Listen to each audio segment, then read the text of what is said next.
Hello, कैसे हैं आप लोग? तो आज दिसंबर मंथ के इम्पोर्टेंट करंट अफेयर्स लेके आया हूँ मैं। तो स्क्रीन पे आप देख रहे हैं, ये पहला क्वेश्चन है हार्नबिल महोत्सव जो कि 1 दिसंबर 2025 में आयोजित हुआ है। और इसमें आपको बताना है कि ये जो 3 स्टेटमेंट दिए गए हैं इनमें से कौन सा स्टेटमेंट सही है। और आपके नीचे ऑप्शंस दिए गए हैं, आप पहले इसको अटेम्प्ट करके देख लें, फिर मैं इसको एक्सप्लेन करता हूँ।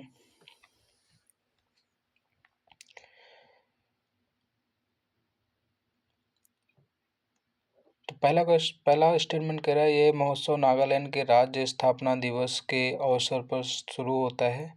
दूसरा कह रहा है, इस महोत्सव का नाम ग्रेट इंडियन हॉर्नबिल पर रखा गया है जो नागालैंड का राजकीय पक्षी है। और 2025 के संस्करण में पेरू एक भागीदार देश के रूप में शामिल था। तो यहाँ पे देखो, आप जो पहला स्टेटमेंट देख रहे हैं वो तो बिल्कुल सही है। 1 दिसंबर को नागालैंड राज्य का स्थापना दिवस मनाया जाता है। इसी के अवसर पर ये हॉर्नबिल महोत्सव मनाया जा रहा है। ठीक है, तो कह सकते हो ठीक है। दूसरा स्टेटमेंट कह रहा है कि यह महोत्सव का नाम जो है वो ग्रेट इंडियन हॉर्नबिल पर रखा गया है। ये बात तो सही है, बट जो नागालैंड का राजकीय पक्षी है वो ग्रेट इंडियन हॉर्नबिल नहीं है। ठीक है, तो इस हिसाब से ये सेकंड स्टेटमेंट हो जाता है रॉन्ग। और वर्ष 2025 के संस्करण में पेरू जो था वो भागीदार देश था, कंट्री पार्टनर कंट्री के रूप में शामिल हुआ था।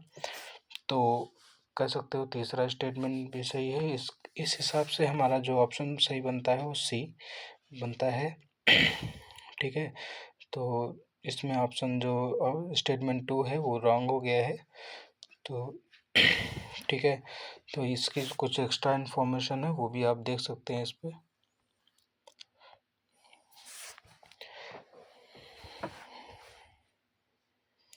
बता दें, नागालैंड का राजकीय पक्षी ब्लाइस ट्रैगोपेन है।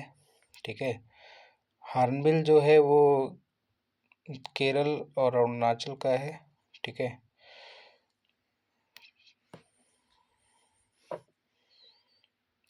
नागालैंड जो राज्य है बना वो 16वां राज्य बना। 13वां संविधान संशोधन हुआ 1962 में।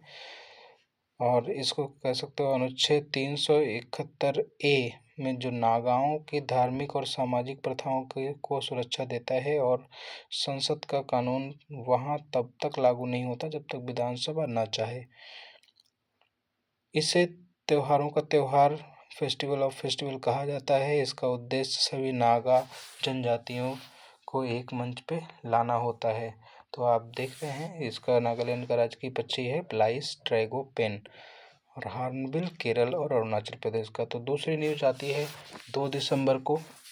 2 दिसंबर को संसद का शीतकालीन सत्र चल रहा होता है। उस टाइम पे इसमें एक बिल आता है, हेल्थ सिक्योरिटी से नेशनल सिक्योरिटी सेस बिल। ठीक है, तो इसमें सरकार का तर्क था कि जो कह सकते हो प्रोडक्शन हो रहा है उसमें जो भी टैक्स चोरी हो रही है उससे रिलेटेड एक नया नियम आया है कि अब हम आपकी मशीन की क्षमता या कैपेसिटी के अकॉर्डिंग टैक्स लगाएंगे।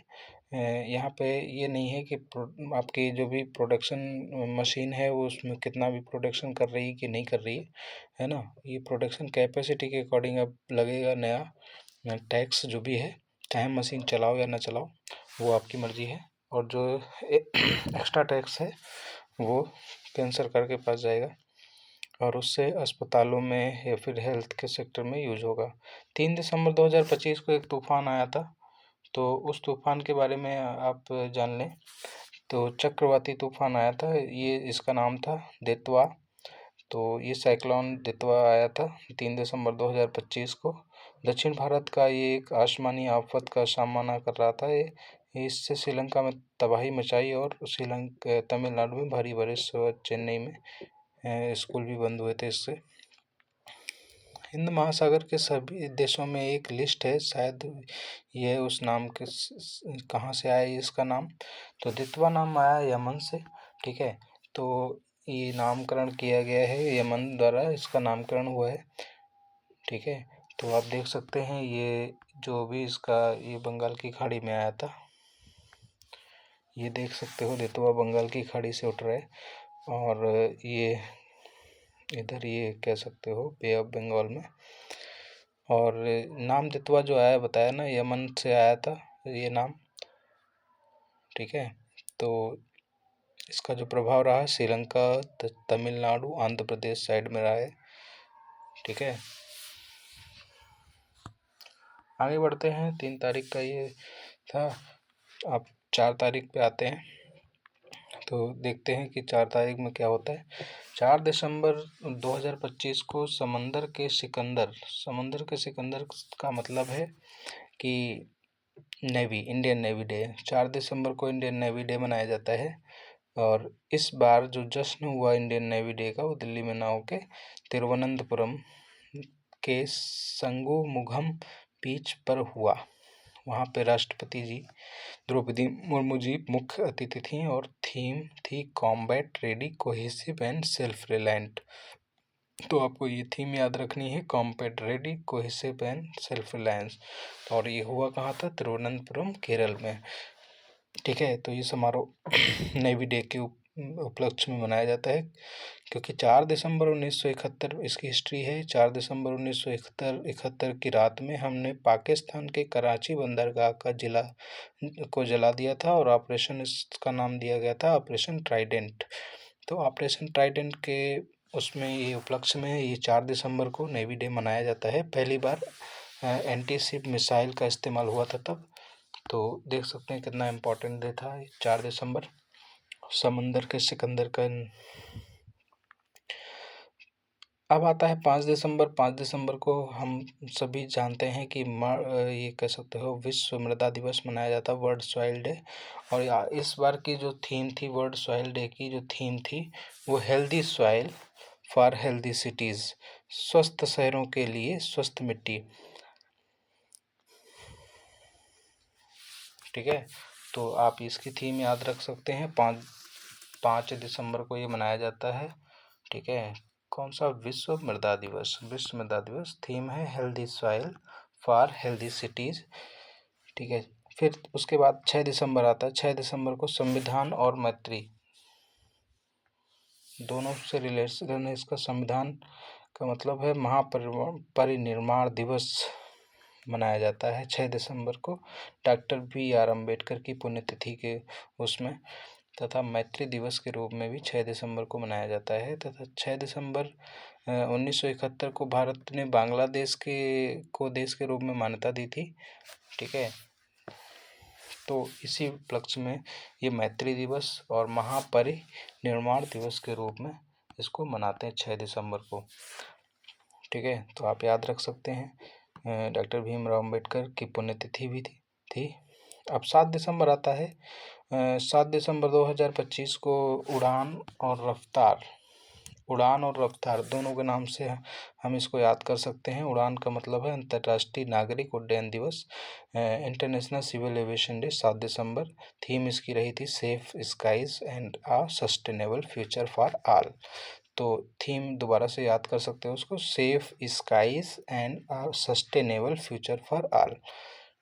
ठीक है, और 7 दिसंबर के दिन ही अबू धाबी ग्रैंड प्रिक्स में फार्मूला 1 कारों की गूंज थी, और वहाँ पे मैक्स वर्स्टापेन ने रेस जीत ली थी।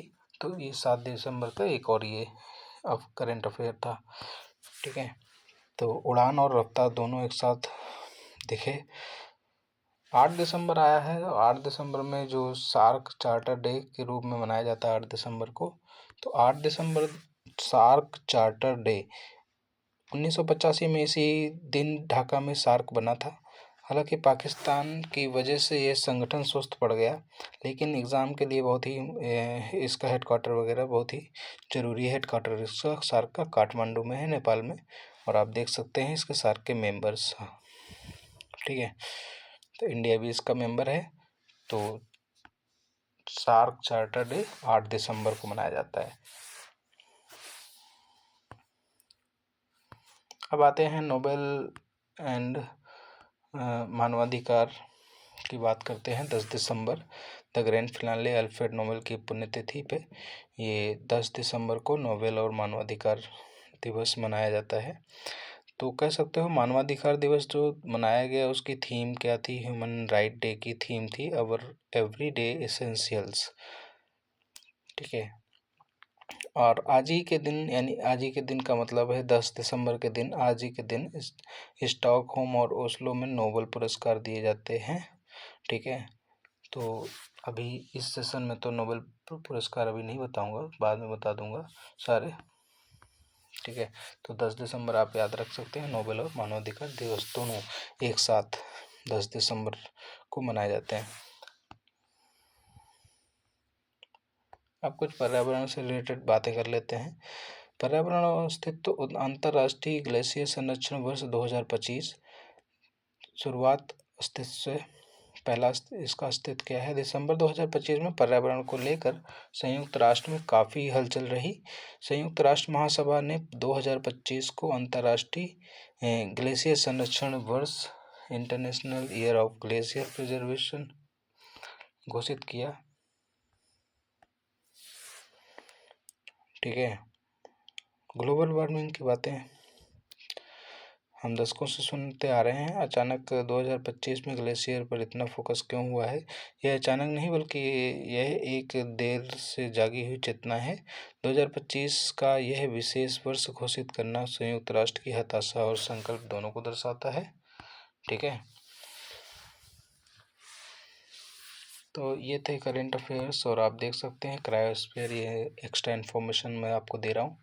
क्रायोस्फीयर पृथ्वी का जमे हुए भाग को क्रायोस्पेस बोलते हैं। क्रायो शब्द ग्रीक भाषा से लिया गया, क्रायोस से लिया गया, जिसका अर्थ वो भी है, आप ये देख सकते हैं। ठीक है। तो आज की क्लास यहीं ख़त्म होती है। ठीक है। Thank you.